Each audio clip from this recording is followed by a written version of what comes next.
कहानी त्रिची के जंगलों में शुरू होती है। दो पुलिस वाले नाइट पेट्रोलिंग पर होते हैं, तभी अचानक से उनकी गाड़ी बीच जंगल में बंद पड़ जाती है। उनमें से एक पुलिस वाला गाड़ी से बाहर आता है और वहीं पर वो एक लड़की की लाश को देखता है। वो डर जाता है और अपने सुपीरियर्स को बुलाता है। इसके बाद इंस्पेक्टर नवीन केस की इन्वेस्टिगेशन के लिए आता है, जिसे देखने के बाद एक कांस्टेबल उसे बताता है कि इस लड़की का मर्डर भी वैसे ही किया गया है जैसा 3 दिन पहले उस मजदूर लड़की का किया गया था। दोनों मर्डर इतना डरावना था कि नवीन खुद उससे कहता है कि तुम मुझे उस मर्डर की याद क्यों दिला रहे हो। पुलिस अपनी इन्वेस्टिगेशन शुरू कर देती है। इसके बाद हम चेन्नई में न्यूली अपॉइंटेड डीएसपी प्रकाश को देखते हैं, जो कि एडीजीपी महेंद्रन के ऑफिस में जाता है। महेंद्रन उससे कहता है कि ट्रेनिंग के लिए मैंने तुम्हारी ड्यूटी एसपी लोगनाथन के साथ लगा दी है, तुम्हें उनसे बहुत कुछ सीखने को मिलेगा। प्रकाश लोगनाथन के पास जाकर एडीजीपी का ऑर्डर दिखाता है, जिसके बाद लोगनाथन गुस्से में महेंद्रन के पास वापस आता है और उससे कहता है कि मैं किसी को भी अपने अंडर ट्रेनिंग नहीं देना चाहता, मैं केस को सॉल्व करूंगा या फिर किसी को ट्रेनिंग दूंगा। महेंद्रन उससे रिक्वेस्ट करता है कि सिर्फ 6 महीने के लिए तुम इसे अपने पास रख लो, और फिर ना चाहते हुए भी लोगनाथन मान जाता है और दोनों को एक और टेक्निकल असिस्टेंट के साथ त्रिची जाकर डबल मर्डर केस को सॉल्व करने के लिए बोला जाता है। जिसके बाद लोगनाथन प्रकाश से कहता है कि 2 घंटे में तुम मुझे एयरपोर्ट पर मिलो। 2 घंटे बाद प्रकाश एयरपोर्ट पर होता है, तभी एयरपोर्ट पर एक लड़की वीणा भी आती है, जो कि उनकी टेक्निकल असिस्टेंट होती है, और वो तीनों त्रिची के लिए निकल जाते हैं। इधर त्रिची में पुलिस कमिश्नर इंस्पेक्टर नवीन से केस को क्राइम ब्रांच को हैंडओवर करने के लिए कहता है। नवीन को यह बात पसंद नहीं आती, क्योंकि क्राइम ब्रांच को केस हैंडओवर करने में उसे अपनी इंसल्ट फील होती है, लेकिन वो कुछ भी नहीं कर सकता था। लोगनाथन और उसकी टीम त्रिची पहुंच जाती है, जिसके बाद नवीन उन लोगों को केस के बारे में बताता है कि पहला मर्डर एक मजदूर लड़की का हुआ था और दूसरी लड़की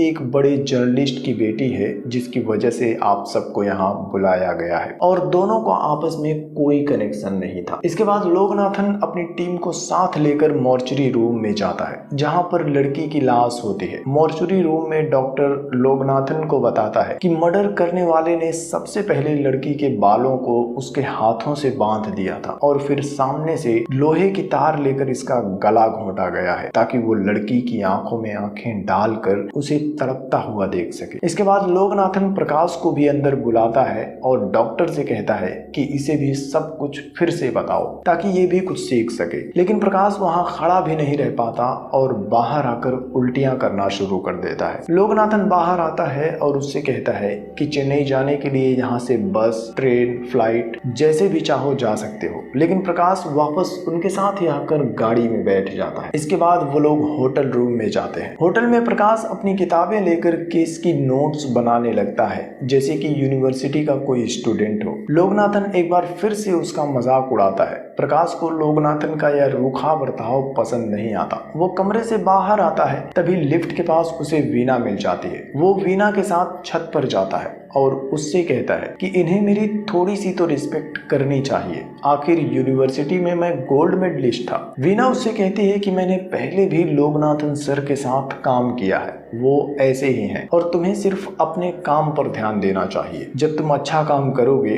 तो लोग खुद ही तुम्हारी रिस्पेक्ट करने लगेंगे। दोनों टेरिस पर बातें कर रहे होते हैं, इस बात से अनजान कि कोई उन दोनों पर नजर भी रख रहा है। खैर, अगली सुबह प्रकाश और लोगनाथन दोनों क्राइम सीन पर जाते हैं, जहां लोगनाथन प्रकाश से कहता है कि कभी कभी जब हमें क्राइम सीन पर एविडेंस नहीं मिलते तो किलर का मोटिव जानना जरूरी होता है। वो प्रकाश को किलर का मोटिव समझाने के लिए उसे घुटनों के बल हाथ पीछे और सर ऊपर करके बिठा देता है, क्योंकि उनका अंदाजा था कि किलर ने इसी हालत में विक्टिम को मारा होगा। और फिर लोगनाथन उससे कहता है कि ऐसा करने से किलर विक्टिम को दिखाना चाहता था कि वो सर्वश्रेष्ठ है, उसकी आंखों में डर देखना चाहता था, और ऐसी लड़कियों को चुनता है जिनकी उम्र 20 से 30 साल के अंदर हो, ताकि पलटवार का रिस्क भी कम हो। वो जानबूझकर लाश को जंगल में छोड़ देता है, क्योंकि उसे यकीन है कि उसने यह मर्डर बहुत परफेक्टली किया है और कोई भी उसे पकड़ नहीं सकता। एक साइकोपैथ किलर जो अपने हर काम में परफेक्ट है, हम एक ऐसे ही किलर की तलाश कर रहे हैं। तभी उनका ड्राइवर कांस्टेबल मारीमुथु उन्हें बताता है कि उन्हें एक और मर्डर की खबर मिली है। अब वो लोग तीसरे क्राइम सीन पर पहुंचते हैं जहां एक और लड़की की लाश होती है। प्रकाश उस लाश की जांच करता है और लोकनाथन को बताता है कि इसका मर्डर भी रात में लगभग 11 बजे के आसपास हुआ है। लोकनाथन प्रकाश को आगे की इन्वेस्टिगेशन करने के लिए कहता है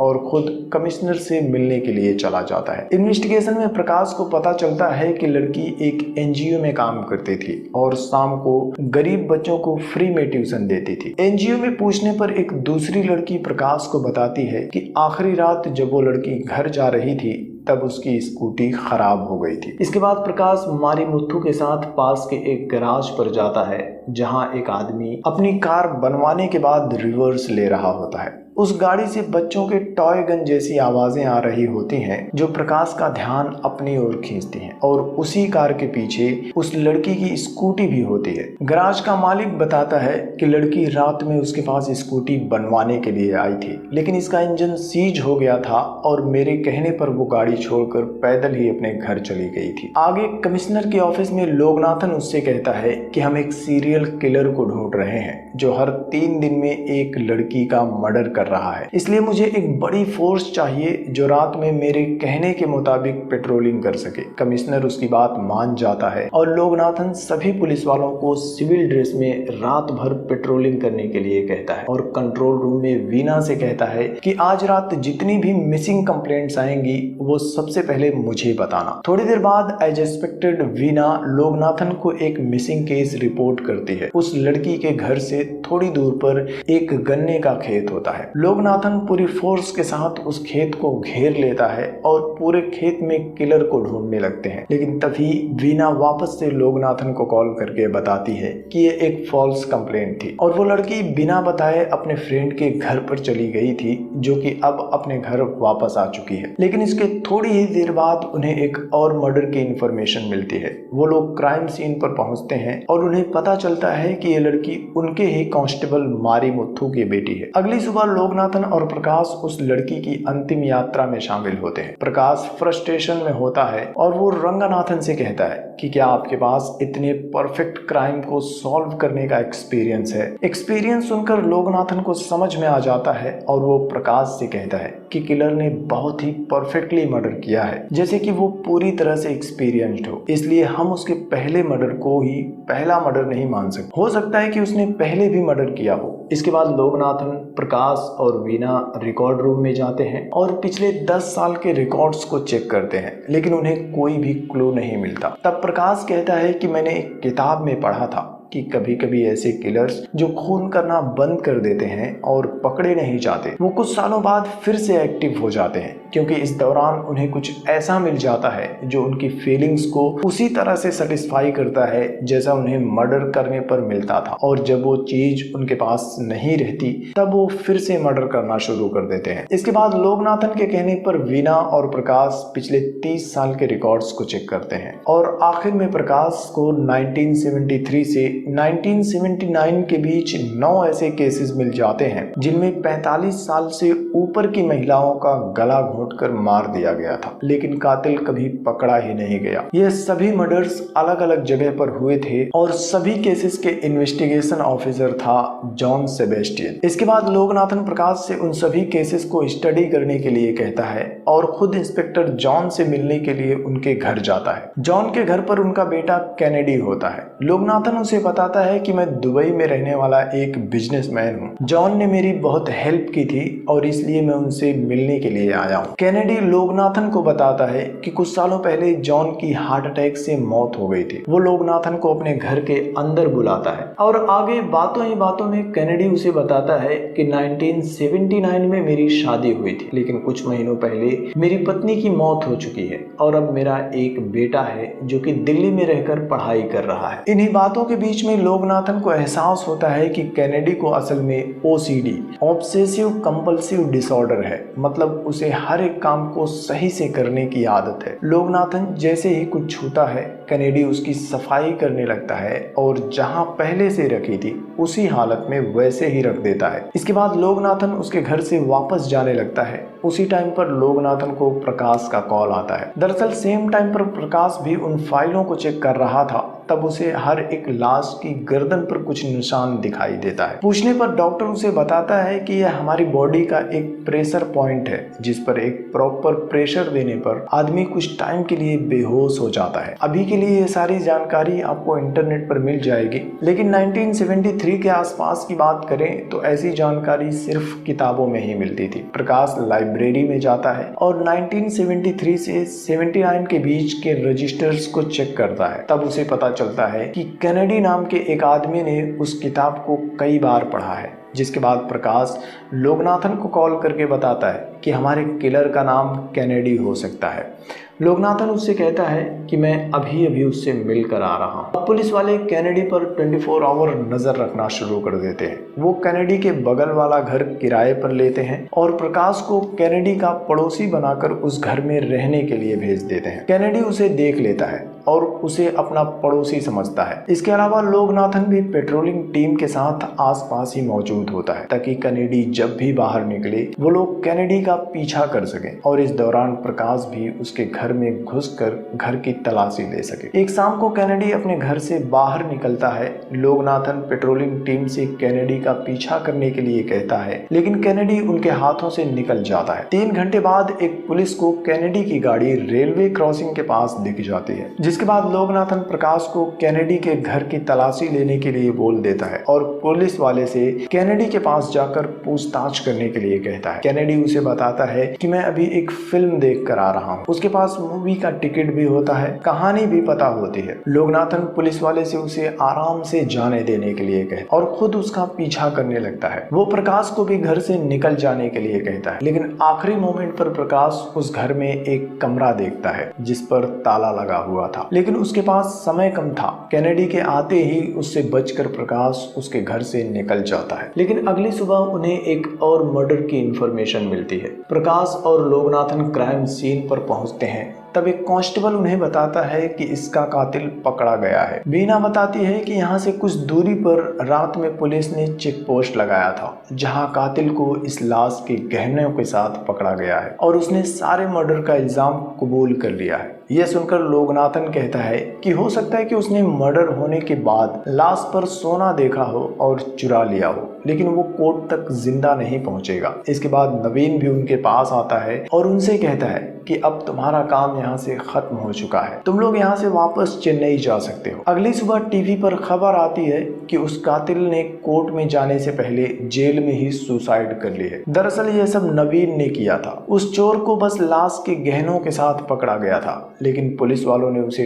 टॉर्चर करके मर्डर का इल्जाम उससे कबूल करवा लिया था और फिर उसे मारकर सुसाइड डिक्लेयर कर दिया था, ताकि लीपापोती करके वो क्राइम ब्रांच वालों को दिखा सकें कि वो कितने काबिल हैं। आगे लोगनाथन प्रकाश से कहता है कि तुम चेन्नई जा सकते हो, लेकिन मैं अभी भी ऑर्डर्स को इग्नोर करके इस केस पर काम करूंगा। प्रकाश चेन्नई जाने से मना कर देता है और हर हाल में इस केस पर काम करने और कातिल को पकड़ने के लिए तैयार हो जाता है। वो दोनों कैनेडी के घर पर नजर रखना शुरू कर देते हैं। कैनेडी शाम को एक ग्रोसरी स्टोर पर जाता है। लोगनाथन प्रकाश को भी कुछ खरीदने के बहाने स्टोर के अंदर जाने के लिए कहता है। प्रकाश अंदर जाता है, तब कैनेडी उसे पहचान जाता है। वो प्रकाश को अपना पड़ोसी मानकर उसे डिनर के लिए इनवाइट करता है। उसी वक्त कैनेडी को उसके बेटे का भी फोन आता है। दरअसल कैनेडी अपने बेटे से बहुत प्यार करता है और बेटा भी लगभग हर घंटे उसे फोन करके अपनी अपडेट्स देता रहता है। खैर कैनेडी प्रकाश को अपने साथ लेकर अपने घर जाता है। कैनेडी किचन में खाना बना रहा होता है। प्रकाश उससे डर रहा होता है। तभी वो देखता है कि आज उस कमरे पर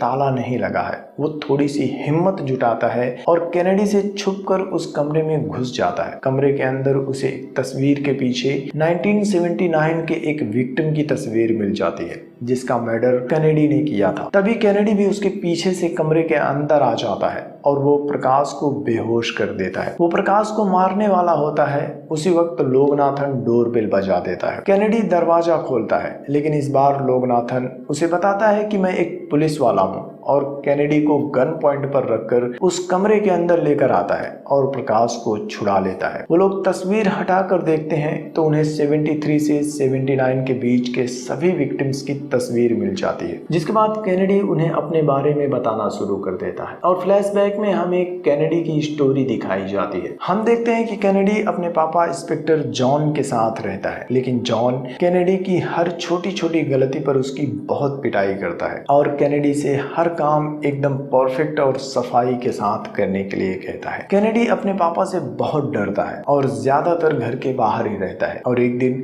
वो घर के बाहर सिगरेट पी रहा होता है। कैनेडी की टीचर उसे देख लेती है और वो जान से बताने के लिए जाने लगती है। कैनेडी उसे रोकने की कोशिश करता है, लेकिन उसकी टीचर नहीं मानती, जिससे कि कैनेडी डर जाता है और वो अपनी टीचर पर पीछे से एक पत्थर लेकर हमला कर देता है। अपने पापा के डर की वजह से वो पहले मर्डर को अंजाम देता है और अनजाने में ही पत्थर भी उठा लाता है और उसे अपने कुएं में फेंक देता है। शाम को जॉन घर आता है, लेकिन वो काफी फ्रस्ट्रेट होता है क्योंकि जॉन ही टीचर के मर्डर केस को इन्वेस्टिगेट कर रहा था। कुछ दिनों तक जॉन बहुत टेंशन में रहता है क्योंकि अभी भी उसे कातिल के बारे में पता नहीं चला था। केस ठंडा पड़ जाता है और इसके कुछ दिन बाद जॉन फिर से कैनेडी को मारना शुरू कर देता है। कैनेडी फिर से एक मर्डर करने का फैसला करता है और ऐसे ही वो लगभग 9 लोगों का मर्डर करता है और हर एक मर्डर से वो कुछ ना कुछ नया सीखता है और हर मर्डर के कुछ दिन बाद तक वो जॉन के टॉर्चर से आजाद होता है। प्रेजेंट में वो लोगनाथन से कहता है